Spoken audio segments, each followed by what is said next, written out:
Filming? Yep. Alright, the easiest way that I learned how to skin a deer, the cleanest way, is just like I'm fixing to show you. Everybody does it differently, but this is the way I learned. Start your first cut right between the legs. Go up. Keeping the knife underneath the hair, not on top of the hair. You go underneath from underneath the. That keeps from getting hair on the meat as much as you can. Cut off the lady parts.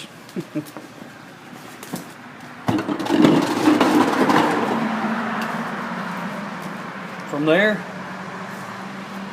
go right up the middle, just like that, all the way to the neck. Now you have her split. You have the mammary glands off. Go around the back side.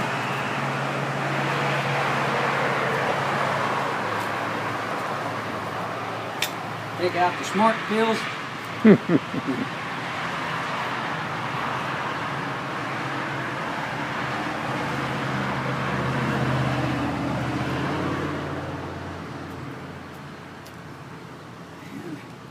Separate that, and then you just go up inside there, go around it, like that, down the pelvis, as far as you want to go up in there.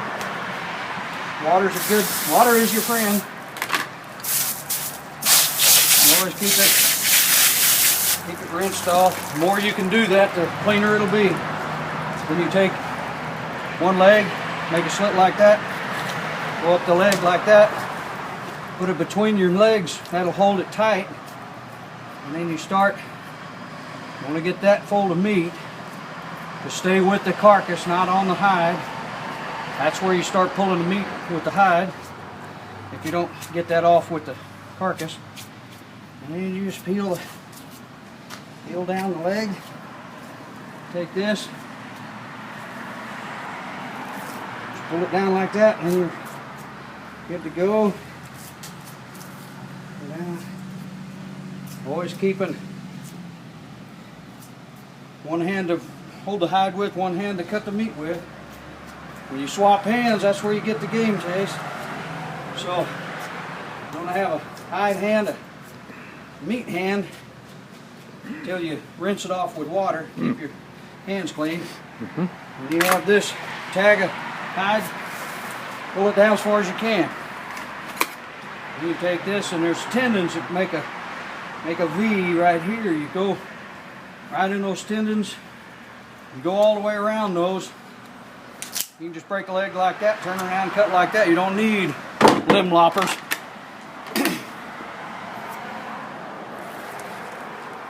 Cut like that. Take that. Peel that down. We're taking a little more time than what it usually takes me, but for an instructional video. Do the same thing with this leg, keeping that flap of meat around the flanks with the carcass so you don't get on the hide. Cradle, invaluable. That'll save your back if you have any to do. It's a whole lot better to do it this way than to field dress them, because field dressing is where you can get hair on the meat, and that's where you get game taste. That's why everybody has game taste. Too much hair on the meat. Pull it down as far as you can. Get that same V on the box. That's how easy it is, just like that. Gets it right off. Now let me take this. Rinse the hair off. Rinse any left over here, anything like that. Keep it off the meat. Keep your knife clean. Put the hole for hanging it later. And we'll do the front legs. Same way as the back legs. Make a slit inside. Take it and go all the way up the elbow all the way to the brisket. Watch cutting hair. Keep that leg between your legs. Pull it down.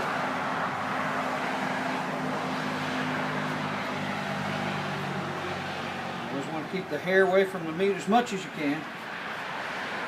A little bit gets on the saw. You can see the membranes on the meat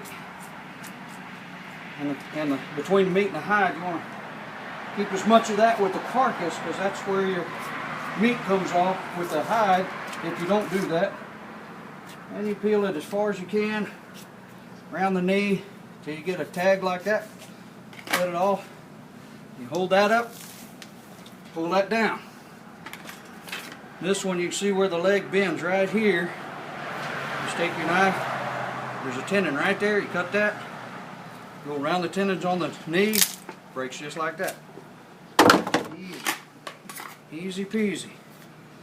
You notice I'm changing knives. I use my sharp knife, my sharp knife for cutting the meat and the hide, and my old knife for cutting bone or the joints. I don't really cut bone, but just in case. Peel that down.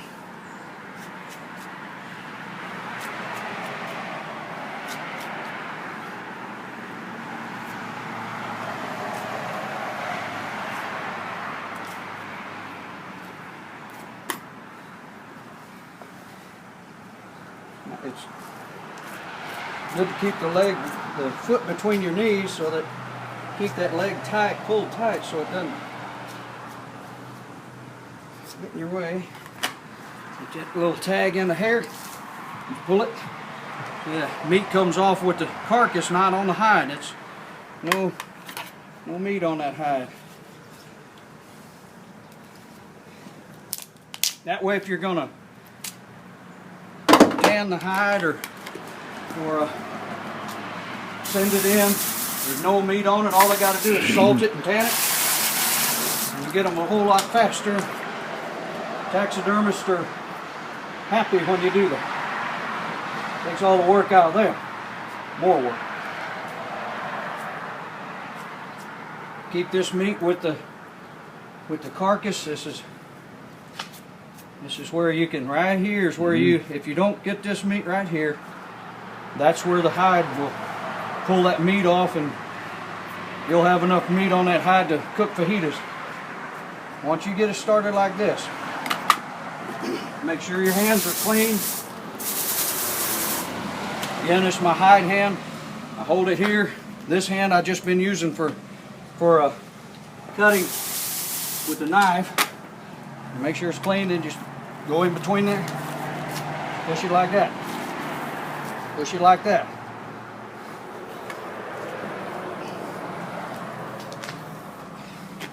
You separate just a little ways. That's good enough. You go to the other side. Do the same thing. You start it. Try and keep the hide away from the meat.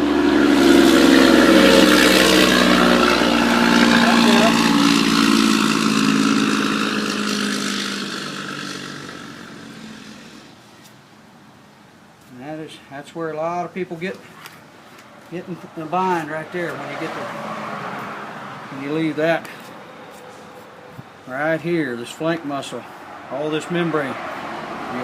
You'll cut through that now. It'll save you in the long run, just like that. Once you get past that flank muscle enough, wash your hands again. Can't wash them enough. That's why I like to do them here. Why I like to do them before I gut them. And you just push it through like that. Push it through like that. Let the hide come down like that.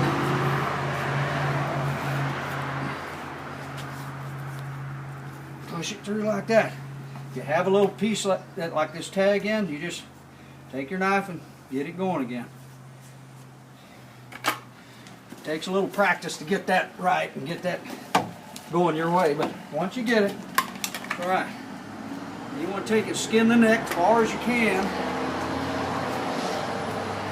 around the neck, all this neck muscle. That's good chili meat. Good hamburger chili, grind. And you go as far as you can, both sides.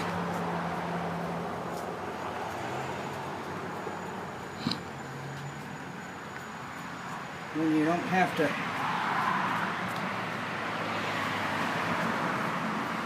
I know some of you are probably thinking I'm using the wrong hand to do this with, but a good skinner uses his left hand. I'm left-handed. Or I would use my right. It doesn't matter. I know there may be some people think they might have to do this left-handed. You do it whatever hand you can. As long as you have one that holds the hide, one that holds the meat, you don't have to worry.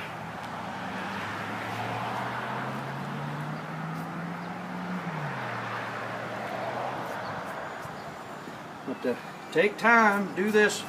The more you get this done, the less you got to do later. Well, that's probably good. All right.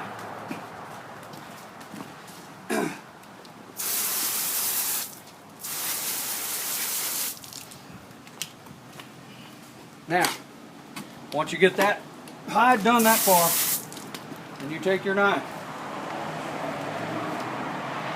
hold it back as far as you can. You want to cut this pelvis, the hams, cut them.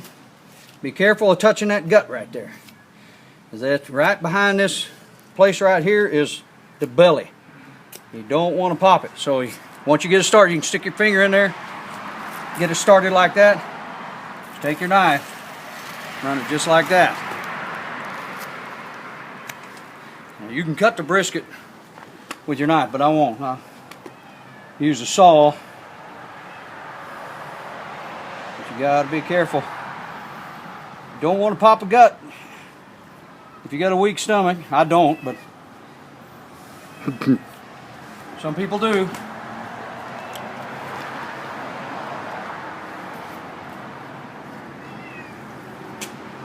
And let me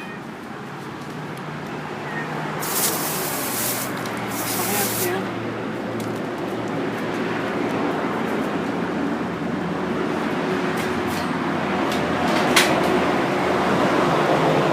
This is a saw. You can use a meat saw. I don't have one right now. This saw, I've only used this saw to clean deer with, so it's clean. So once you get the belly cut open, and you take the saw,